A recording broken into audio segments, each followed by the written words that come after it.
കാസർഗോഡ് ജില്ലയുടെ വികസന കുതിപ്പിൽ ഏറെ നാഴികക്കല്ലായാക്കാവുന്ന പദ്ധതിയാണ് പെരിയ എയർ സ്ട്രിപ്പ്. എന്നാൽ വർഷങ്ങൾ കഴിഞ്ഞിട്ടും ഈ പദ്ധതി കടലാസിൽ തന്നെ ഒതുങ്ങിയ അവസ്ഥയാണ്. ഈ വിഷയമാണ് ഞാനുണ്ട് ഇവിടെ ചോദിക്കാൻ ചർച്ച ചെയ്യുന്നത്. എല്ലാ പ്രേക്ഷകർക്കും സ്വാഗതം.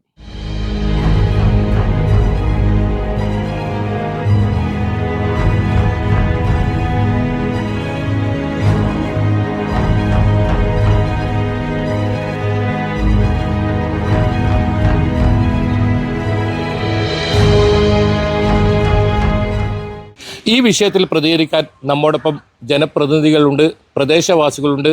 ഏറ്റവും പ്രധാനമായും ഈ പദ്ധതി തയ്യാറാക്കിയ എഞ്ചിനീയർ കൂടി നമ്മോടൊപ്പം ചേരുന്നു എന്നതാണ്. ഏതായാലും ആദ്യം അദ്ദേഹം തന്നെയാണ് നമ്മോടൊപ്പം ചേരുന്നത്.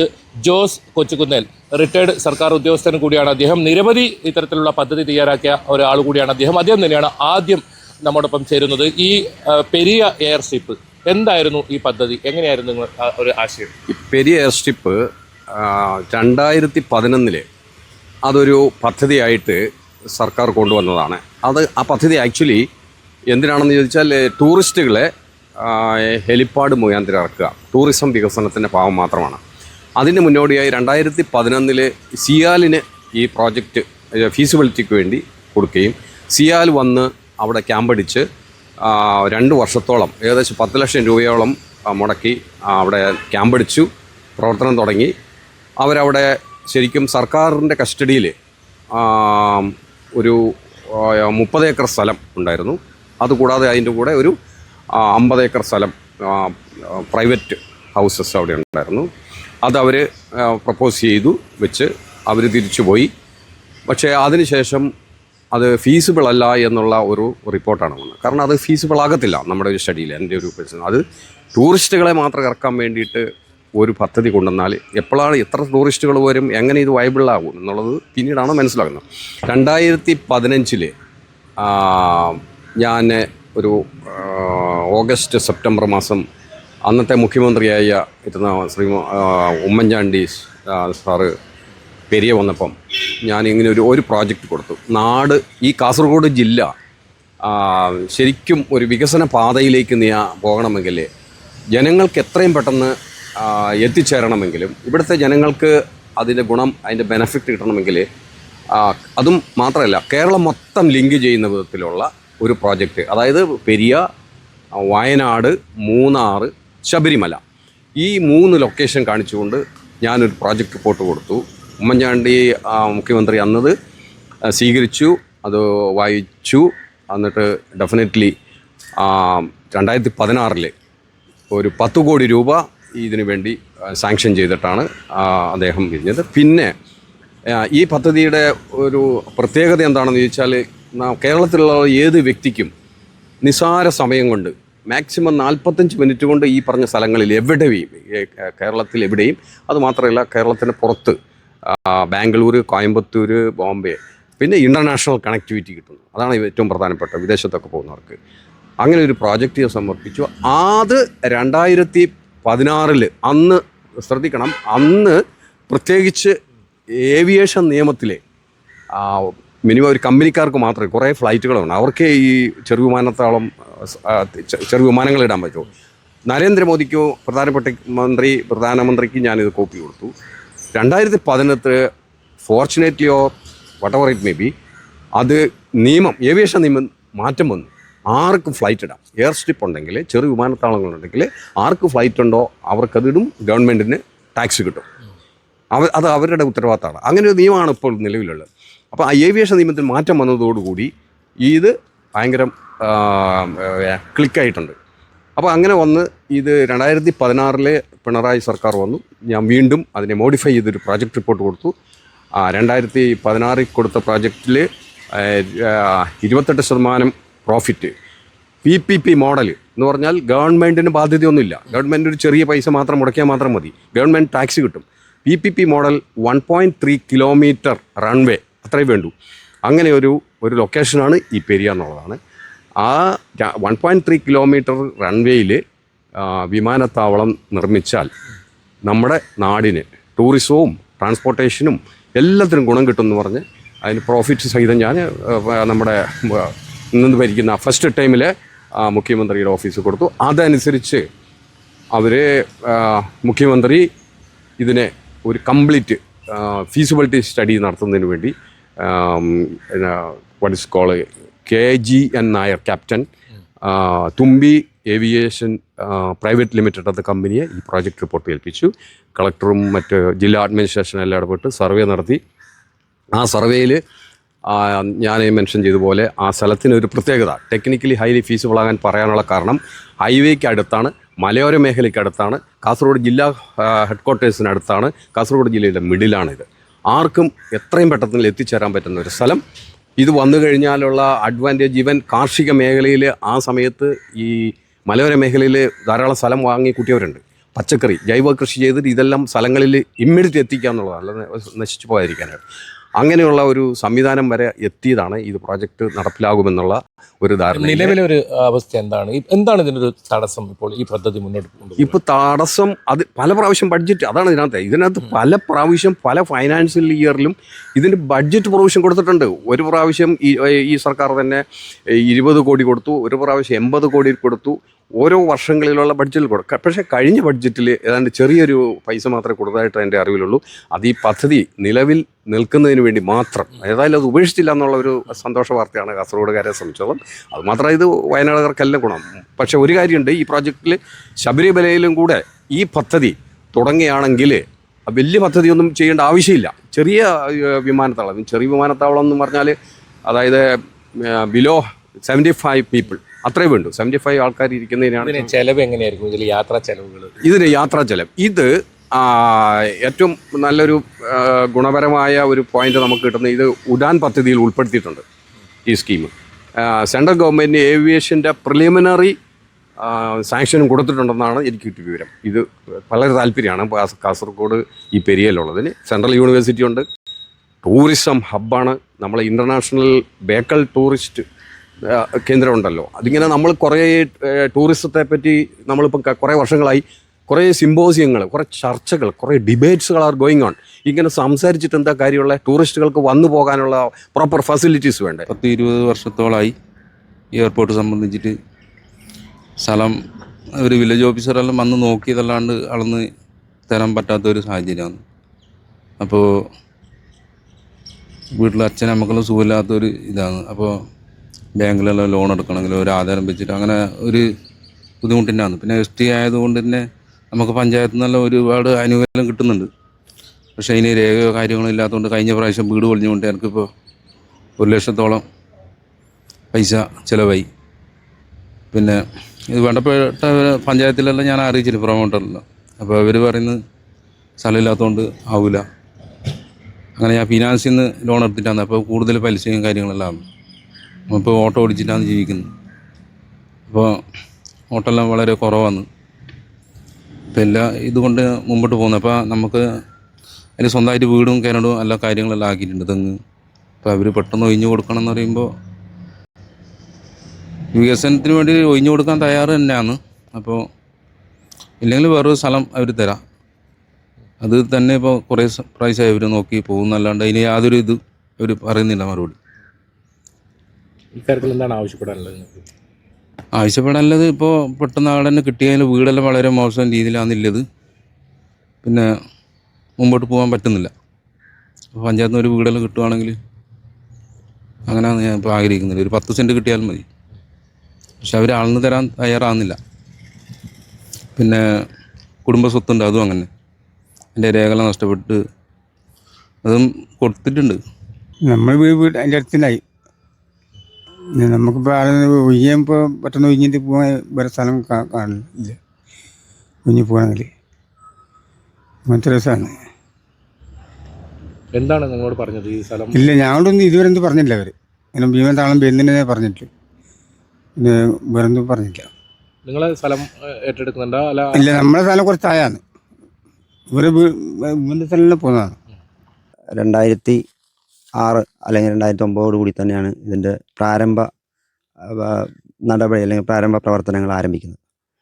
അപ്പം പേപ്പറിലൂടെ മാത്രമാണ്, അല്ലാതെ അതിന് ഔദ്യോഗികമായിട്ടുള്ള ഒരു പ്രവർത്തനം നടന്നു കാണുന്നില്ല. നിരന്തരം മാറുന്ന കളക്ടർമാർ ഈ സ്ഥലം സന്ദർശിക്കുകയും അതുപോലെ തന്നെ ബന്ധപ്പെട്ട ഉദ്യോഗസ്ഥന്മാർ ഈ സ്ഥലം ഒരുപാട് തവണ സന്ദർശിക്കുകയും ചെയ്തിട്ടുണ്ട്. അപ്പം അവരുടെ റിപ്പോർട്ട് കൃത്യമായി പോകുന്നുണ്ട് എന്നാണ് മനസ്സിലാക്കുന്നത്.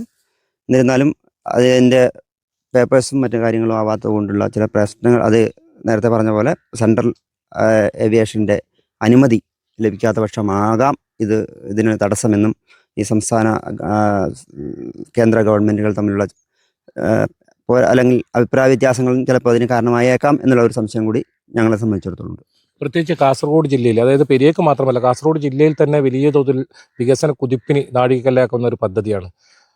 ഏതൊക്കെ രീതിയിൽ വികസനമാണ് ഈ ഒരു എയർ സ്ട്രിപ്പ് പദ്ധതി വന്നു കഴിഞ്ഞാൽ നമുക്കുണ്ടാകുക? അതിപ്പോൾ മനസ്സിലായത് നമ്മൾ ഇപ്പോൾ ഈ കഴിഞ്ഞ സംസ്ഥാന ഗവൺമെൻറ്റിൻ്റെ ബഡ്ജറ്റിനകത്ത് അതായത് സ്വകാര്യ സർവകലാശാലകളെ പ്രോത്സാഹിപ്പിക്കുന്ന രീതിയിലുള്ള ഗവൺമെൻറ് ഒരു നടപടിയുമായിട്ട് മുമ്പോട്ട് പോവുകയാണ്. അപ്പോൾ ആ സാഹചര്യത്തിൽ നമ്മുടെ പെരിയ വില്ലേജിനകത്ത് കുണിയ പ്രദേശത്തകത്ത് അന്താരാഷ്ട്ര നിലവാരം പുലർത്തുന്ന രീതിയിലുള്ള ഒരു കോളേജ് ഇപ്പം പ്രവർത്തിച്ചു വരികയാണ്. ആ കോളേജാണ് അവർ ഉദ്ദേശിക്കുന്നത്, ഗവൺമെൻറ് ഉദ്ദേശിക്കുന്നത്. അതിൻ്റെ ഉദ്ഘാടനം വരാനിരിക്കുന്ന നാളുകളിൽ ബഹുമാനപ്പെട്ട കേരളത്തിൻ്റെ മുഖ്യമന്ത്രി നിർവഹിക്കാൻ പോകുന്നു എന്നാണ് ഞങ്ങൾക്ക് അറിയാൻ സാധിച്ചിട്ടുള്ളത്. അപ്പം ഒന്ന് അതാണ്, ഒരു സൈഡ് അത് നിൽക്കുകയാണ്. അതുപോലെ തന്നെ മറ്റ് നമ്മുടെ സെൻട്രൽ യൂണിവേഴ്സിറ്റി, കേരളത്തിൽ അല്ലെങ്കിൽ ഇന്ത്യയുടെ 8ാമത്തെയും മറ്റും സെൻട്രൽ യൂണിവേഴ്സിറ്റിയാണ് നമ്മൾ പെരിയ വില്ലേജിനകത്ത് അല്ലെങ്കിൽ ഈ പ്രദേശത്തിൻ്റെ തൊട്ട് 2-3 കിലോമീറ്ററിൻ്റെ പരിധിക്കകത്ത് നിൽക്കുന്ന സെൻട്രൽ യൂണിവേഴ്സിറ്റി. ഒരുപാട് ആളുകൾ വിദേശത്തു നിന്നായാലും അന്യ സംസ്ഥാനങ്ങളിൽ നിന്നായാലും ഒരുപാട് ആളുകൾ ഈ പ്രദേശത്തേക്ക് വന്ന് അവരുടെ പഠനം പൂർത്തിയാക്കി, അവരുടെ ലെക്ചറിങ് പൂർത്തിയാക്കിക്കൊണ്ട് അവർ കടന്നു പോകുന്നുണ്ട്. പക്ഷേ ഇങ്ങനെയുള്ള പദ്ധതികൾ വരുമ്പോൾ എന്തുകൊണ്ടാണോ എന്നറിയുന്നില്ല. അതുപോലെ തന്നെ നമ്മളിപ്പോൾ അത് മാത്രം പറയണ്ട, ടൂറിസം മേഖലക്കാണ് ഇതിന് ഏറ്റവും കൂടുതൽ സാധ്യത. നമ്മുടെ ബേക്കൽ ഫോർട്ടിൻ്റെ അനുബന്ധമായിട്ടുള്ള നേരത്തെ പറഞ്ഞ പോലെ തന്നെ നിരവധി സ്റ്റാർ ഹോട്ടലുകൾ അവിടെ വന്നു കഴിഞ്ഞു. ഒരുപാട് മലാങ്കുന്ന് ഉൾപ്പെടെയുള്ള പ്രദേശങ്ങളിൽ ഒരുപാട് താജിൻ്റെ കമ്പനികൾ ഉൾപ്പെടെയുള്ള ഒരുപാട് സ്റ്റാർ ഹോട്ടലുകൾ ആ ഭാഗത്ത് വന്നു കഴിഞ്ഞു. അപ്പോൾ അതിനൊക്കെ ഉപയോഗിച്ചുകൊണ്ട് ഒരു വേണ്ടുന്ന രീതിയിലുള്ള ഒരു അതിന് ബന്ധപ്പെട്ട അധികാരികളുടെ ഭാഗത്തു നിന്ന് ഇതിനൊരു ഒരു മൂവ്മെന്റ് ഉണ്ടാക്കാൻ സാധിക്കും. ഇതൊരു ഇത്രയും വർഷം 16 വർഷം പദ്ധതി നീണ്ടുപോയത്? കാരണം ബജറ്റിലൊക്കെ ഇത് എല്ലാ ബജറ്റുകളിലും നമുക്ക് എയർ സ്ട്രിപ്പ് പദ്ധതിക്ക് തുക നീക്കി വെക്കുന്നത് കാണാം. എന്താണ് ഇതിലൊരു സാങ്കേതിക തടസ്സം? സാങ്കേതിക തടസ്സം എന്ന് വെച്ചാൽ ഇപ്പം നേരത്തെ പറഞ്ഞില്ലേ, നമ്മൾ ഇവിടെ അതിന് തടസ്സമായി നമുക്ക് കാണാനൊന്നും കഴിയുന്നില്ല. ഞാൻ നേരത്തെ പറഞ്ഞില്ലേ, നമ്മളൊരു ഇപ്പം 80 ഏക്കർ അല്ലെങ്കിൽ 50 ഏക്കറിന് മുകളിൽ വരുന്ന ഭൂമിയുടെ ഒരു 70% ഗവൺമെൻറ് പ്രൈവറ്റ് ഭൂമിയാണ്, 30% ഗവൺമെൻറ് ഭൂമിയാണ് ഇവിടെ കിടക്കുന്നത്. അപ്പോൾ ആ 30% വരുന്ന ഭൂമിനെ അക്വയർ ചെയ്യാനോ അല്ലെങ്കിൽ അതിനെ ബന്ധപ്പെട്ട നടപടികളിലേക്ക് പോകാനോ അല്ലെങ്കിൽ മറ്റുള്ളവരുടെ അല്ലെങ്കിൽ ഇവിടുത്തെ ഈ മേഖലയിൽ താമസിക്കുന്ന ഏറെ പാവപ്പെട്ട ആളുകളാണ്, ST വിഭാഗത്തിൽപ്പെട്ട ആളുകളാണ് കൂടുതലും. ഇപ്പം നമ്മൾ ഈ പദ്ധതി ഇവിടെ വരികയാണെങ്കിൽ അതിന് ഭൂമി വിട്ടുകൊടുക്കേണ്ടി വരുന്ന ആളുകളിൽ ഒട്ടുമിക്കവരും ST വിഭാഗത്തിൽപ്പെടുന്ന ആളുകളാണ്. അപ്പം സ്വാഭാവികമായിട്ട് അതിലേക്ക് കടക്കുന്നില്ല, ഗവൺമെൻറ് അതിലേക്ക് വരുന്നില്ല. എന്തുകൊണ്ടാണ് എന്നറിയില്ല. അത് വന്നാൽ ഈ നാട്ടിൽ നേരത്തെ പറഞ്ഞ പോലെ ഈ പഞ്ചായത്തിനും അതുപോലെ തന്നെ ഈ ജില്ലയ്ക്ക് ഉണ്ടാകുന്ന മാറ്റം വളരെ വലുതായിരിക്കും, ഈ പ്രദേശത്തിനകത്ത് പ്രത്യേകിച്ച്. എന്താണ് ഇപ്പോൾ സർക്കാർ അധികാരികളോട് നമുക്ക് ഒരു പ്രദേശവാസി എന്ന നിലയിലും എന്താണ് പറയാനുള്ളത്? അല്ല, ഈ പദ്ധതി ഇന്നല്ലെങ്കിൽ ഇത് നാളെ യാഥാർത്ഥ്യമാകുമെന്നുള്ള ഉറച്ച വിശ്വാസം ഞങ്ങൾക്കുണ്ട്. കാരണം ഇതുപോലുള്ള ഒരു ഭൂമി ഇനി കാസർഗോഡ് ജില്ലയിൽ കണ്ടുകെട്ടാൻ ബന്ധപ്പെട്ട അധികാരികൾക്ക് മറ്റൊരു മാർഗം ഉണ്ട് എന്ന് ഞങ്ങൾ വിശ്വസിക്കുന്നില്ല. കാരണം വിശാലമായ പാറപ്രദേശമാണ്. അഥവാ ഈ ഭൂമിയൊക്കെ സെറ്റിൽ ചെയ്യുന്ന സമയത്ത് വളരെ ന്യായമായിട്ടുള്ള വലിയ കെട്ടിടങ്ങളോ കാര്യങ്ങളോ ഒന്നും ഇതിനകത്തില്ല. അപ്പം വളരെ ന്യായമായിട്ടുള്ള തുക നൽകിക്കൊണ്ട് അവരെ സെറ്റിൽ ചെയ്ത് മറ്റു ഭാഗത്തേക്ക് പാർപ്പിക്കാനുള്ള ഇഷ്ടം പോലെ സൗകര്യങ്ങളും ഇഷ്ടം പോലെ റവന്യൂ ലാൻഡും ഈ പ്രദേശത്ത് ഉണ്ട് എന്നാണ് ഞങ്ങൾക്ക് അറിയാൻ സാധിക്കുന്നത്. എന്തായാലും ഈ എയർ സ്ട്രിപ്പ് പദ്ധതിക്കായി നീണ്ട കാത്തിരിപ്പാണ് ഉണ്ടായിരിക്കുന്നത്. എത്രയും പെട്ടെന്ന് ഈ പദ്ധതി യാഥാർത്ഥ്യമാക്കണമെന്ന ആവശ്യം തന്നെയാണ് ഉയരുന്നത്. അതിന് പ്രത്യേകിച്ച് ടൂറിസം വകുപ്പ് ഉൾപ്പെടെ മുൻകൈയെടുക്കുമെന്ന ആ ഒരു പ്രതീക്ഷയിൽ തന്നെയാണ് ഈ പ്രദേശവാസികളും ഒക്കെ കാസർഗോഡ് ജില്ലക്കാരുമുള്ളത്. ഏതായാലും ചെറിയൊരു ഇടവേള.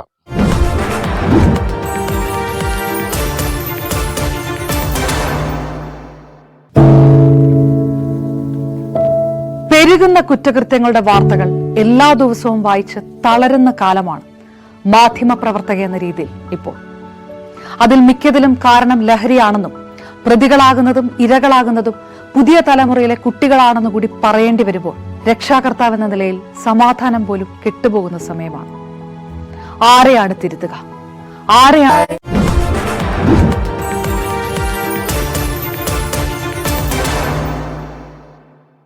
ടൂറിസം മേഖലയിൽ പുത്തൻ ഉണർവ് പകരുന്ന പദ്ധതിയാണ് ഇത്തരത്തിൽ കടലാസിൽ മാത്രമായി ഒതുങ്ങിയിരിക്കുന്നത്. ഏതായാലും കൂടുതൽ പേർ പ്രതികരിക്കാൻ ചേരുന്നുണ്ട്. എന്തായാലും നമ്മൾ ഈ പദ്ധതി ഇത് യാഥാർത്ഥ്യമായാൽ ഏതൊക്കെ മേഖലകളിലായിരിക്കും നമുക്ക് ഗുണം ഉണ്ടാവുക?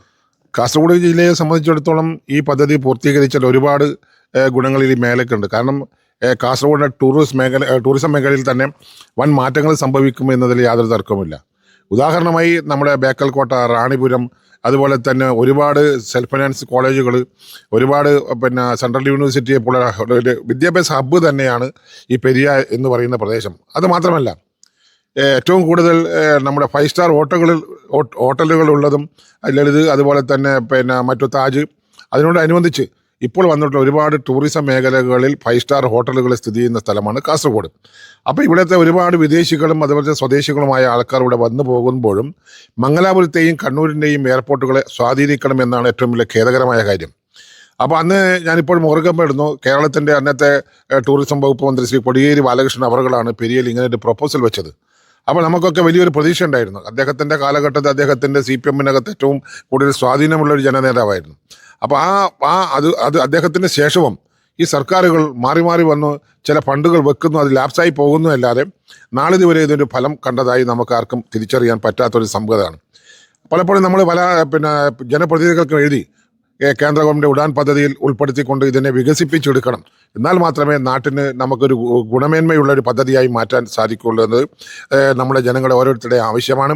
കാസർഗോഡ് ജില്ലയിലെ വികസനത്തിന് ഇത് ആവശ്യമാണെന്നാണ് ഈ സന്ദർഭത്തിൽ നിങ്ങളോട് എനിക്ക് അറിയിക്കാനുള്ളത്. എന്താണ് ഈ ഒരു പദ്ധതിക്ക് തടസ്സമെന്ന് മനസ്സിലാക്കാൻ സാധിക്കുന്നത്? യാതൊരു തടസ്സവുമില്ല. കാരണം കേരള ഗവൺമെൻറ്റിനെ സംബന്ധിച്ചിടത്തോളം ഇത്രയും ഭീമമായ ഒരു സംഖ്യ വെക്കാൻ പറ്റുന്നില്ല എന്നാണ് ഒരു കാര്യം. രണ്ടാമത്തത്, കേന്ദ്ര ഗവൺമെൻറ് അനുവാദം തീർച്ചയായും ഇതിന് ആവശ്യമാണ്.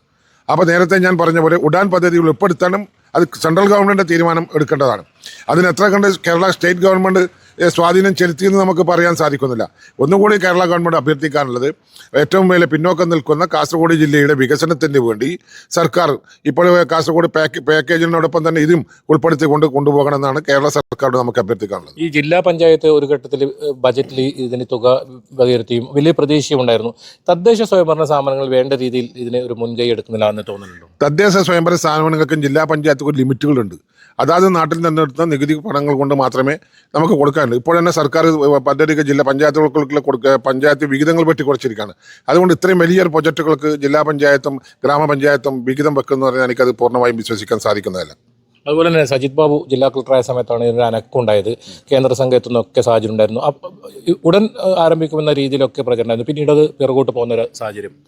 ചില കളക്ടർമാർക്ക് ചില ദീർഘവീക്ഷണങ്ങളുണ്ട്. അതിൽപ്പെട്ട ഒരാളാണ് സജിത് ബാബു എന്ന് പറയുന്നത്. അതുകൊണ്ട് ഇപ്പോഴത്തെ കളക്ടർക്ക് ദീർഘവീക്ഷണം ഇല്ല എന്നല്ല, പക്ഷേ അദ്ദേഹത്തെ പോലുള്ള ഉന്നത ഉദ്യോഗസ്ഥന്മാർ ഗവൺമെൻറ്റിലേക്ക് നിരന്തരമായി ബന്ധപ്പെടുകയും സെൻട്രൽ ഗവൺമെൻറ്റിലേക്ക് ഇതിൻ്റെ അപേക്ഷകളും മറ്റും കൊടുത്ത് അപ്പോഴപ്പോൾ ഇത് നീക്കിയാൽ മാത്രമേ ഇത് പൂർത്തീകരിക്കുവാൻ നമുക്ക് സാധിക്കൂ. ഈ ബേക്കൽ കോട്ടയുടെ വികസനത്തിന് BRDC ഒരു സംവിധാനമുണ്ട്. അത് നമുക്ക് ഫലപ്രദമാണോ? ഇത്തരം കാര്യങ്ങൾക്ക് അവർ പിറകിലോട്ട് പോകുന്നു തോന്നുന്നുണ്ടോ? BRDCയുടെ കഥകൾ പറയുമ്പോൾ നമുക്ക് അതിലൊക്കെ നോക്കികുത്തിയായി മാറുന്ന ഒരു ഡിപ്പാർട്ട്മെൻറ്റായി BRDC മാറുന്നു. 1-2 പ്രോഗ്രാമുകൾ അവസാനിപ്പിച്ചുകൊണ്ട് കേരളത്തിന് വലിയൊരു ഫണ്ട് ചിലവാക്കിക്കൊണ്ട് പോകുന്നതാണ് BRDC എന്ന് പറയുന്നത്. നിങ്ങൾ പരിശോധിച്ച് നോക്കൂ, ഇവിടുത്തെ ജനങ്ങൾക്ക്, ഇവിടെ കലാരംഗത്തും മറ്റുള്ള ടൂറിസം രംഗത്ത് എന്താ BRDCയുടെ സംഭാവന എന്ന് പരിശോധിക്കാം. അതൊക്കെ കടലാസിൽ മാത്രം നീങ്ങിക്കൊണ്ടിരിക്കുന്നത്, ശമ്പളങ്ങൾ പറ്റുന്ന ഒരു ഡിപ്പാർട്ട്മെൻറ്റായി BRDC മാറിയിരിക്കുക. എയർസ്ട്രിപ്പ് എന്ന പദ്ധതി നമ്മൾ ഇവിടെ തുടങ്ങിയത് 2009 ഗവൺമെൻറ് ഒരു ചെറിയൊരു അറിയിപ്പിലൂടെ നമുക്ക് വന്നിരിക്കുന്ന 2009 ഒരു എയർസ്ട്രിപ്പ് പദ്ധതി പെരിയയിൽ തുടങ്ങുന്നു എന്നാണ്. പക്ഷേ ഇന്നേക്ക് 16 വർഷം കഴിഞ്ഞു. പക്ഷേ പദ്ധതി കടലാസിൽ മാത്രമാണ്. പക്ഷേ 2011 നമ്മളൊക്കെ ഒരു സ്കെച്ച് രൂപരേഖ ഇതിനുണ്ടാക്കി. പക്ഷേ അത് ഇംപ്ലിമെൻറ്റ് ചെയ്തിട്ടില്ല എന്നുള്ളതാണ് വാസ്തവം. പദ്ധതിക്ക് ഫണ്ട് ഗവൺമെൻറ് പലപ്പോഴും അത് മാറ്റി വെക്കുന്നതായിട്ട് പത്രങ്ങളിലൂടെ നമുക്ക് അറിയാൻ പറ്റുന്നുണ്ട്. ഇതുവരെ പദ്ധതിയൊന്നും നടന്നിട്ടില്ല. ഇതാണ് ഇതിൻ്റെ വാസ്തവം. എത്ര ഏക്കറാണ് ഇപ്പോൾ ഇതിന് തിരഞ്ഞെടുത്തിട്ടുള്ളത്? ഈ കൃത്യമായി സ്ഥലത്തിൻ്റെ പേരെന്താണ്? ഇതിൻ്റെ സ്ഥലത്തിൻ്റെ പേര് വലിയ വള്ളം എന്നാണ് ഇപ്പോൾ ഈ നമ്മൾ നിൽക്കുന്ന ലൊക്കേഷൻ്റെ പേര്. അതായത് പെരിയ പുല്ലൂർ പഞ്ചായത്തിനകത്ത് വലിയ വള്ളം കൈക്കോട്ടുകൊണ്ട് പ്രദേശമാണ് ഈ പദ്ധതി പ്രദേശം. ഇത് ഗവൺമെൻറ് അക്വയർ, അതായത് സ്കെച്ച് ചെയ്തിരിക്കുന്നത് 81 ഏക്കറയാണ്. അതിൽ ഗവൺമെൻറ് ലാൻഡ് എന്ന് പറയുന്നത് 26 ഏക്കറ. ബാക്കി 54 ഏക്കറയും പ്രൈവറ്റ് വ്യക്തികളാണ്. ഇപ്പോൾ നിലവിൽ കാസർഗോഡ് ജില്ലയിൽ ഒരു വിമാനത്താവളമില്ല. അതായത് കണ്ണൂർ വിമാനത്താവളം അല്ലെങ്കിൽ മംഗളൂരു. നമുക്ക് ഈ പദ്ധതി വരുന്നതോട് കൂടിയിട്ട് അവിടെ നിന്നുള്ള സഞ്ചാരികൾ എത്തും എന്നൊക്കെയാണ് പറഞ്ഞത്. അതായത് ബേക്കൽ കോട്ട അന്താരാഷ്ട്ര ടൂറിസം ഭൂപടത്തിൽ ഇടം പിടിച്ച ബേക്കൽ കോട്ട ഉൾപ്പെടെ വലിയ ടൂറിസം സാധ്യതയുള്ള സ്ഥലമാണ്. ഏതൊക്കെ രീതിയിലാണ് ഇതിൻ്റെ പ്രവർത്തനം വിഭാവനം ചെയ്യുന്നത്? അല്ല, ഗവൺമെൻറ് പിന്നെ അല്ലെങ്കിൽ ടൂറിസം വകുപ്പ് ഉദ്ദേശിക്കുന്നത് അത് തന്നെയാണ്. നമ്മൾ കാഴ്ചപ്പാടിലും അത് തന്നെയാണ്. കാരണം ഇവിടെ എനിക്ക് തോന്നുന്നു കേരളത്തിൽ ഏറ്റവും അധികം ടൂറിസ്റ്റുകൾ വരാൻ സാധ്യതയുള്ള ഡെസ്റ്റിനേഷനാണ് കാസർഗോഡ് ജില്ല. കാരണം നിങ്ങൾ പറഞ്ഞ പിന്നെ ബേക്കൽ കോട്ട കൂടാതെ അതിനോടനുബന്ധിച്ച് ഇപ്പോൾ 7 സ്റ്റാർ കാറ്റഗറിയിലൊക്കെ ഒരുപാട് ഹോട്ടലുകൾ വന്നു. അതാണ് ഒന്നാമത്തെ കാര്യം. 2, അതിനേക്കാൾ മെച്ചമായിട്ട് കാണുന്നത് നമ്മുടെ കേരളത്തിൽ ഇന്ന് ഏറ്റവും കൂടുതൽ വിദ്യാഭ്യാസ മേഖലയിലെ ഒരു ഹമ്പായിട്ട് മാറാൻ പോകുന്ന പെരിയാണ്. കാരണം 2 യൂണിവേഴ്സിറ്റികളാണ് കേരളത്തിൽ ഇന്ന് ആകെ ഒരു സ്ഥലത്ത് വരുന്ന, പെരിയയിൽ വരുന്ന ഒരു സംഭവം. ഇതൊരു മഹാസംഭവമാണ്. അപ്പോൾ അതിന് നമുക്ക് എന്തായാലും പറഞ്ഞാൽ ആ യൂണിവേഴ്സിറ്റിക്ക് അനുബന്ധിച്ച് പല പിന്നെ രാജ്യങ്ങളിൽ നിന്ന് വരെ പഠിക്കാൻ വരാൻ ആളുകൾ തയ്യാറായിട്ടുണ്ടാവും. അപ്പോൾ അവർക്ക് വരാനുള്ള ഡെസ്റ്റിനേഷനാണ് ഈ പെരിയ എന്ന് പറഞ്ഞ എയർ സ്ട്രിപ്പ്. അപ്പോൾ പദ്ധതി യാഥാർത്ഥ്യമായാൽ നല്ലത് തന്നെയാണ്. അതുകൂടാതെ ഒരുപാട് വ്യവസായങ്ങൾ വരാൻ സാധ്യതയുള്ള ഭൂപ്രദേശം ഒഴിഞ്ഞു കിടക്കുന്ന സ്ഥലം കാസർഗോഡ് ജില്ലക്കകത്തുണ്ട്. അപ്പോൾ അതിനുള്ള അനുകൂലമായ സാഹചര്യം തന്നെയാണ് എയർ സ്ട്രിപ്പിന്. പക്ഷേ ഗവൺമെൻറ് ഈ പദ്ധതിയെ വൈകി കൊണ്ടുപോവുകയാണ് ചെയ്യുന്നത്. ഇപ്പോൾ എന്തുകൊണ്ടാണ് ഈ പദ്ധതി ഇത്രയും വൈകാനൊരു കാരണം? എൻ്റെ ഒരു നിഗമനം ഇതാണ്. ഈ പദ്ധതിക്ക് വേണ്ടി അപേക്ഷ അവർ സെൻട്രൽ ഗവൺമെൻറ് അല്ലെങ്കിൽ ഏവിയേഷൻ ഡിപ്പാർട്ട്മെൻറ്റ് സമർപ്പിച്ചില്ല എന്നുള്ളതാണ് വാസ്തവം. ഇപ്പോൾ റിയാസ് അടുത്ത കാലത്ത് നിയമസഭയിൽ പറയുന്നത് കേട്ടു, ഈ പദ്ധതിക്ക് വേണ്ടി അപേക്ഷ കൊടുത്തിട്ടുണ്ട്. അപ്പോൾ ഈ 16 വർഷം കൊടുത്തിട്ടില്ല എന്നതാണ് വാസ്തവം. അപ്പോൾ അതാണ് ഇതിൽ ഏറ്റവും വ്യക്തമായിട്ട് മനസ്സിലാക്കുന്നത്. സെൻട്രൽ ഗവൺമെൻറ് സ്ഥലം വിട്ടുകൊടുക്കുകയാണെങ്കിൽ ചിലപ്പോൾ അവർ ചെയ്യുമായിരിക്കും. കേരള ഗവൺമെൻറ് അത് ചെയ്യുന്നില്ല. അത് തന്നെയാണ്. ഇപ്പോൾ ആരാണ് ഇതിൽ മുൻകൈ എടുക്കേണ്ടത്? ഇപ്പോൾ ഒരു ഘട്ടത്തിൽ ജില്ലാ പഞ്ചായത്ത് ബജറ്റിൽ വരെ എയർഷിപ്പ് പദ്ധതിക്ക് ഉള്ള ഒരു താല്പര്യം അവർ പ്രകടിപ്പിക്കുന്ന സാഹചര്യം ഉണ്ടായിരുന്നു. ആരാണ് ഇതിനൊരു മുൻകൈ എടുക്കേണ്ടത്? അല്ല, മുൻകൈ എടുക്കേണ്ടത് ഒന്നിക്കൽ പിന്നെ നമ്മുടെ ജില്ല തന്നെയാണ്. കാരണം വെച്ചാൽ ഒരു പഞ്ചായത്തോ ബ്ലോക്ക് പഞ്ചായത്തിനോ ഇത് ചെയ്യാൻ പറ്റുമെന്ന് എനിക്ക് തോന്നുന്നില്ല. കാരണം അവർക്ക് പദ്ധതി അവതരിപ്പിക്കാം, പക്ഷേ ഒന്നിക്കൽ കേരള സർക്കാർ മുൻകൈ എടുക്കണം. അതിന് മുൻകൈ എടുക്കണമെങ്കിൽ നമ്മൾ ജില്ലക്കകത്ത് നിന്ന് ആരെങ്കിലും ഇതിന് വേണ്ടവർ ഉച്ചത്തിൽ സംസാരിക്കുക തന്നെ വേണം. അങ്ങനെ മാത്രമേ ഇത് ഈ പ്രാവർത്തികമാക്കാൻ പറ്റൂ. അപ്പം നമ്മളുടെ രാഷ്ട്രീയ പ്രതിനിധികളോ അല്ലെങ്കിൽ ഈ വ്യവസായ പ്രമുഖരോ അല്ലെങ്കിൽ ഈ ഭാഗത്തുള്ള യൂണിവേഴ്സിറ്റി അധികൃതരോ അല്ലെങ്കിൽ പിന്നെ നമ്മളെ സ്റ്റാർ ഹോട്ടലിൻ്റെ പ്രതിനിധികളോ ഇതിനെപ്പറ്റി ഒരു ഒച്ചപ്പാടും ബഹളും ഉണ്ടാക്കാത്തതുകൊണ്ടാണ് ഈ പദ്ധതി വരാത്തതെന്ന് യാഥാർത്ഥ്യമാണ്. പക്ഷെ അവരൊരു മുൻനിരയിലേക്ക് ഇത് വരികയാണെങ്കിൽ ഈ പദ്ധതി യാഥാർത്ഥ്യമാകുന്നതിന് സംശയമില്ല. ഈ പെരിയയിൽ നമുക്ക് ഇതിന് എത്രത്തോളം സൗകര്യമുണ്ട് നമ്മൾ ഈ നിൽക്കുന്ന ഈ പ്രദേശത്ത് ഉൾപ്പെടെ? എനിക്ക് തോന്നുന്നു ഇത് എയർ സ്ട്രിപ്പിന് പറ്റി അനുയോജ്യമായ ഒരു ഉയർന്ന നിലവാരമുള്ള ഒരു സ്ഥലം തന്നെയാണ്. അപ്പോൾ എയർ സ്ട്രിപ്പിന് എന്തായാലും ചെറിയൊരു പദ്ധതിക്ക് ഇത് ഏറ്റവും നല്ലത് തന്നെയാണ്. കാരണം നമ്മളിപ്പോൾ സെൻട്രൽ ഗവൺമെൻറ് നടപ്പാക്കുന്ന ഉഡാൻ പദ്ധതി പോലുള്ള അത് സിക്കിമിൽ നിങ്ങൾ കണ്ടറിയും, കുന്നിൻ്റെ മലച്ചെരുവിലാണ് ഒരു എയർ സ്ട്രിപ്പ് ഉണ്ടാക്കിയിരിക്കുന്നത്. അത്രയും വിഷമമൊന്നും ഇവിടെ ഇല്ല. ഈ പദ്ധതി ഉണ്ടാക്കുന്ന ഏറ്റവും കുറഞ്ഞ കോസ്റ്റിൽ ഉണ്ടാക്കാൻ പറ്റുന്ന ഒരു സ്ഥലമായിരിക്കും ഈ കൈക്കോട്ടുകൊണ്ട് പദ്ധതി. കാരണം നിങ്ങൾക്ക് സിക്കിമിൻ്റെ എയർപോർട്ട് കണ്ടാൽ അറിയാം, അതൊരു മലഞ്ചെരുവ് ഇടിച്ചു നിരത്തിയിട്ടാണ് ആ എയർപോർട്ട് ഉണ്ടാക്കിയിരിക്കുന്നത്. അപ്പോൾ ഇന്നിപ്പോൾ എനിക്ക് തോന്നുന്നത് ഈ 10-15 വർഷം കൊണ്ട് ഇന്ത്യയിൽ 120ഓളം 130ഓളം പിന്നെ ഉഡാൻ പദ്ധതിയിൽ എയർ സ്ട്രിപ്പ് ഉണ്ടാക്കിയിട്ടുണ്ട്. അതുപോലെ നമുക്ക് ഉണ്ടാക്കാൻ പറ്റുമെന്നാണ് എൻ്റെ പൂർണ്ണ വിശ്വാസം. നേരത്തെ സൂചിപ്പിച്ചു പഞ്ചനക്ഷത്ര ഹോട്ടലുകൾ ഏറ്റവും കൂടുതൽ കാസർഗോഡ് ജില്ലയിലുണ്ട്. പക്ഷെ അതിൻ്റെ സാധ്യതകൾ വേണ്ട രീതിയിൽ പ്രയോജനപ്പെടുത്തുന്നുണ്ടോ? കാരണം ഇത് സഞ്ചാരികളെ സംബന്ധിച്ചിടത്തോളം മംഗളൂരിലേക്ക് എത്തുന്നു, വിമാനത്താവളത്തു നിന്നും ഇവിടത്തേക്ക് കൊണ്ടുവരാൻ പറ്റുന്നു. അതുപോലെ തന്നെ കണ്ണൂർ എയർപോർട്ടായാലും അത്തരം ഒരു ഇതിനെ കൊണ്ട് വലിയ തോതിലുള്ള പ്രയോജനം ഉണ്ടാകുന്നല്ലേ? ഉണ്ടാവും. പക്ഷേ എനിക്ക് തോന്നുന്നത് ഇവിടെ പഞ്ചായത്ത് അധികാരികളോ ജില്ലാ പഞ്ചായത്ത് അധികാരികളോ അല്ലെങ്കിൽ ഭരണകൂടങ്ങളോ ഇതിനെ കാര്യമായി ഗവനിച്ചില്ല. ഈ പഞ്ചായത്തിൻ്റെ ഒരു വരുമാന സ്രോതസ്സാണ്. നിങ്ങൾക്കറിയാം, ഇന്ന് ഉദുമ പഞ്ചായത്തിൻ്റെ ഏറ്റവും വലിയ വരുമാനം ആ പഞ്ചനക്ഷത്ര ഹോട്ടലിൽ നിന്നുള്ള ഇൻകമാണ് എന്നുള്ളത് മനസ്സിലാക്കാതെ അത് ആ കാഴ്ചപ്പാടിൻ്റെ കുറവാണ്. ശരിക്കും പറഞ്ഞാൽ ഭരണാധികാരികൾ ശരിക്കും ഇത് പഠന വിധേയമാക്കിയാൽ ഇത്രയും വരുമാനം ഉണ്ടാക്കാൻ പറ്റുന്ന ഒരു പഞ്ചായത്തിന് ഏറ്റവും കൂടുതൽ വരുമാനം ഉണ്ടാക്കി കൊടുക്കാവുന്ന ഒരു സ്രോതസ് വേറെ ഉണ്ടാവില്ല. എയർ സ്ട്രിപ്പല്ല, അതിനോടനുബന്ധിച്ച് വരുന്ന ഘടകങ്ങളിൽ നിന്ന് ഉണ്ടാക്കുന്ന വരുമാനം ഏറ്റവും നന്നായിട്ട് ഉപയോഗിക്കാൻ പറ്റും. അത് ചെയ്യാതെ പിന്നെ എങ്ങനെയാണ് ഇത് വരുന്നത്? ആ പദ്ധതിക്ക് ആരെങ്കിലും മുൻകൈ എടുക്കണ്ടേ? രാഷ്ട്രീയക്കാർ എടുക്കുന്നില്ല, അതുപോലെ പ്രതിനിധികൾ എടുക്കുന്നില്ല, അല്ലെങ്കിൽ ആരെങ്കിലും പിന്നെ നമ്മളെ വ്യവസായ മേഖലയിൽ എടുക്കണം, അതും എടുക്കുന്നില്ല. യൂണിവേഴ്സിറ്റി അധികാരികൾ എടുക്കണം, അവരും എടുക്കുന്നില്ല. അപ്പം ഇത് ജനങ്ങൾ ഈ കേന്ദ്ര സർവകലാശാല കൂടി ഉൾപ്പെടുന്ന ഒരു പ്രദേശമാണ് പെരിയ, വലിയ വികസന സാധ്യതയുള്ള സ്ഥലം. അപ്പോൾ അത് വേണ്ട രീതിയിൽ പ്രയോജനപ്പെടുത്തുന്നില്ല പഞ്ചായത്തായാലും തദ്ദേശ സ്വയംഭരണ സ്ഥാപനങ്ങളായാലും അല്ലെങ്കിൽ ജില്ലാ പഞ്ചായത്തായാലും ഇല്ല എന്ന് തന്നെയാണ്. അതെ, ഇപ്പോൾ ഞാൻ പറഞ്ഞത് ഒരു പഞ്ചായത്തിൻ്റെ അധികാരികൾക്ക് ചെയ്യാമല്ലോ. ഈ ആളുകളെയൊക്കെ വിളിച്ചു കൂട്ടി ഒരു യോഗം നടത്തിയിട്ട് ഇതിനൊക്കെ പ്രാധാന്യം എന്താണെന്ന് വ്യക്തമാക്കി കൊടുത്തു കഴിഞ്ഞാൽ നമുക്ക് ആ പഞ്ചായത്തിന് കിട്ടുന്ന വരുമാനം എത്രയായിരിക്കും? അത് യൂണിവേഴ്സിറ്റിക്കല്ലല്ലോ. യൂണിവേഴ്സിറ്റിക്ക് പിന്നെ ക്യാരി ഓവർ ചെയ്യാനുള്ള ഇതേ കിട്ടൂ. പക്ഷേ യൂണിവേഴ്സിറ്റിയുടെ അനുബന്ധിച്ച് വരുന്ന ബാക്കിയുള്ള അംഗങ്ങൾക്കും അതിനോട് വരുന്ന തൊഴിലവസരങ്ങളും നിരവധിയാണ്. പക്ഷെ അത് ചൂഷണം ചെയ്യാൻ അധികാരികൾക്ക് അറിയുന്നില്ല. അതാണ് പറ്റുന്നത്. അത് ചെയ്യുകയാണെങ്കിൽ ഇനിയെങ്കിലും ഈ ഇപ്പോൾ പറയുന്ന ഈ പദ്ധതി നടപ്പാക്കുകയാണെങ്കിൽ വരും കാലത്ത് വലിയൊരു മാറ്റം ഉണ്ടാക്കാൻ പെരിയക്ക് കഴിയുമെന്നുള്ളതല്ല. അത് പെരിയെ സംബന്ധിച്ച് പെരിയക്ക് മാത്രമല്ല കാസർഗോഡ് ജില്ലക്കകത്ത് മൊത്തം മാറ്റം ഉണ്ടാക്കാൻ സാധ്യതയുണ്ട്. കാരണം നമുക്കൊരു ടൂറിസ്റ്റ് വരുമ്പോൾ പിന്നെ അവിടുന്ന് ഒരു ചെയിനായിട്ട് ഇങ്ങോട്ട് കൊണ്ടുവരാൻ പറ്റില്ല. എത്ര ആൾക്കാരെ കൊണ്ടുവരാൻ പറ്റും? ബേക്കൽ കോട്ട എന്ന് പറയുന്നത് ബേക്കൽ കോട്ടയിൽ ഒതുങ്ങിക്കുന്നതല്ല, ലോകം മുഴുവൻ അറിയപ്പെടുന്ന സ്ഥാപനമാണ്. അപ്പോൾ അതോടൊപ്പം തന്നെ യൂണിവേഴ്സിറ്റി പഠിക്കാൻ വരുന്ന യൂണിവേഴ്സിറ്റി 2 എന്ന് പറഞ്ഞാൽ എവിടെയൊക്കെ ആൾക്ക് ഇപ്പോൾ പെരിയ യൂണിവേഴ്സിറ്റി എവിടുന്നില്ല ആൾക്ക് ആഫ്രിക്കയിൽ നിന്ന് വരെ ആൾക്കാർ പെരിയയിൽ പഠിക്കുന്നുണ്ട്. അവരൊക്കെ എങ്ങനെ വരുന്നത്? മംഗലാരം വന്നിട്ട് അവിടുന്ന് ടാക്സി വഴി വരുന്നു. ഇപ്പോൾ അവർ പിന്നെ ഹോട്ടലുകാർ അവരെ പിന്നെ ഹെലികോപ്റ്ററിൽ കൊണ്ടിരുന്നു. അതൊക്കെ നമുക്ക് ഇവിടെ ചെറിയ ഉഡാൻ പദ്ധതി വന്നു കഴിഞ്ഞാൽ കൊണ്ടുവരാൻ പറ്റുന്ന കാര്യങ്ങളേ ഉള്ളൂ. അപ്പോൾ ഇതൊക്കെ ചെയ്യാതെ നമ്മൾ ഇത് വരുന്നില്ല എന്ന് പറയുന്നില്ല, വരുന്നില്ല എന്നുള്ളതല്ല, അത് ചെയ്യുന്നില്ല എന്നുള്ളതാണ് സത്യം. കാസർഗോഡ് ജില്ലയുടെ സകല മേഖലകളിലും പറയുന്നതാണ് ഒരു അവഗണന. ഈ കാര്യത്തിൽ ഒരു അവഗണന ഉണ്ട് എന്നാണ്. അല്ല, അവഗണനയുണ്ട്, അത് വേറൊരു വശം. പക്ഷെ അത് നമ്മൾ ശ്രമിക്കാതെ അവഗണന എന്ന് പറഞ്ഞിട്ട് കാര്യമില്ല. അവഗണന തീർത്തുമുണ്ട്. പഴയ രീതിയിൽ പറഞ്ഞാൽ കണ്ണൂർ ജില്ലയ്ക്ക് പുറം കാസർഗോഡ് ജില്ല ഇല്ല എന്നുള്ള രീതിയിൽ തന്നെയാണ് ഇപ്പോഴും അധികാരികൾ നമ്മൾ നോക്കുന്നത്. അതൊക്കെ ശരി തന്നെയാണ്. പക്ഷെ നമ്മൾ ശ്രമിച്ചാൽ നടക്കാത്ത കാര്യങ്ങളൊന്നുമില്ല എന്നുള്ളതാണ് അതിന്റെ വ്യക്തത വരുന്നത്. പുല്ലൂർ പെരിയ പഞ്ചായത്ത് പ്രസിഡന്റ് അരവിന്ദാക്ഷൻ കൂടി നമ്മോടൊപ്പം ചേരുന്നുണ്ട്. എന്താണ് ഈ എയർ സ്ട്രിപ്പ് പദ്ധതിയുമായി ബന്ധപ്പെട്ട് ഇപ്പോൾ തടസ്സം? 16 വർഷമായി ഈ പദ്ധതി പ്രഖ്യാപിച്ചിട്ട് നിലവിലൊരു അവസ്ഥ. സ്ഥലം ഏറ്റെടുത്തതല്ലാതെ മറ്റ് തുടർ പ്രവർത്തനങ്ങളൊന്നും നടന്നിട്ടില്ല. നമ്മുടെ കേന്ദ്രാനുമതി ലഭിച്ചാൽ മാത്രമേ പദ്ധതിക്ക് ആരംഭം കുറിക്കാൻ വേണ്ടി കഴിയൂ. എല്ലാ വർഷവും ബഡ്ജറ്റിൽ അതിന് ഇനീഷ്യലായിട്ടൊരു തുക വകയിരുത്തുന്നുണ്ട് എന്നുള്ളതല്ലാതെ മറ്റ് പ്രവർത്തനങ്ങളൊന്നും നടക്കുന്നില്ല. വിനോദസഞ്ചാര രംഗത്ത് വലിയ മാറ്റങ്ങൾ ഉണ്ടാക്കാൻ വേണ്ടി കഴിയുന്ന ഒരു പദ്ധതിയാണിത്. പ്രത്യേകിച്ചും മലബാറിലെ വിനോദസഞ്ചാരത്തിന് ഒരു കുതിച്ചുചാട്ടം ഉണ്ടാക്കാൻ കഴിയുന്ന ഒരു പ്രോജക്റ്റാണിത്. ഒരു സ്വപ്ന പദ്ധതിയാണ് ഇത്. ഒരുപക്ഷെ സജിത് ബാബു ജില്ലാ കളക്ടറായ സമയത്ത് വലിയ തോതിൽ മുന്നോട്ട് പോയൊരു പദ്ധതി. പിന്നീട് എവിടെയാണ് ഈ പദ്ധതി പിന്നോട്ടടിക്കുന്ന ഒരു സാഹചര്യം ഉണ്ടായത്? സർക്കാരുകളുടെ അനുമതി തന്നെയാണ് ഏറ്റവും പ്രധാനപ്പെട്ടത്. കേന്ദ്ര അനുമതി ഇതിന് അനിവാര്യമാണ്. അനുമതി കിട്ടിയാൽ മാത്രമേ അതിൻ്റെ സ്റ്റാർട്ടിങ് ഒരു പ്രാരംഭം കുറിക്കാൻ വേണ്ടി നമുക്ക് സാധിക്കൂ. അത് തന്നെയാണ് ഇപ്പോൾ തടസ്സമായിട്ട് നിൽക്കുന്നത്. നമ്മൾ എന്താണ് ഈ പദ്ധതി വന്നു കഴിഞ്ഞാൽ ഇപ്പോൾ കണ്ണൂരാണ് വിമാനത്താവളമുള്ളത്, അതുപോലെ മംഗളൂരു, കാസർഗോഡ് വിമാനത്താവളമുള്ള ഏതൊക്കെ രീതിയിൽ നമുക്ക് ഇത് പ്രയോജനപ്പെടുത്താൻ പറ്റും? ഇത് ആഭ്യന്തര ടൂറിസം രംഗത്ത് വലിയ മാറ്റങ്ങൾ ഉണ്ടാക്കാൻ വേണ്ടി കഴിയുന്ന പ്രോജക്റ്റാണ്. നമ്മുടെ ബാംഗ്ലൂർ അതുപോലെ തന്നെ തിരുവനന്തപുരം പോലുള്ള മേഖലകളിൽ നിന്ന് യാത്രക്കാർക്ക് എളുപ്പത്തിൽ എത്തിച്ചേരാൻ വേണ്ടി കഴിയുന്ന ഒരു മേഖലയാണ്. അതുപോലെ തന്നെ ബേക്കൽ ഇതുമായി ബന്ധപ്പെട്ട് ഏറ്റവും അടുത്ത് നമുക്ക് സഞ്ചരിക്കാൻ വേണ്ടി കഴിയുന്ന ഒരു സ്ഥലമാണിത്. ഈ പുല്ലൂർ പെരിയ പഞ്ചായത്ത് പ്രസിഡന്റായോണ്ട് ചോദിക്കുന്നത്, ഒരു കേന്ദ്ര സർവകലാശാല, ഒരു IAS അക്കാദമി വരുന്നു, വലിയ തോതിൽ വികസനം ഉണ്ടാകുന്ന ഒരു സ്ഥലമായി മാറുന്നു.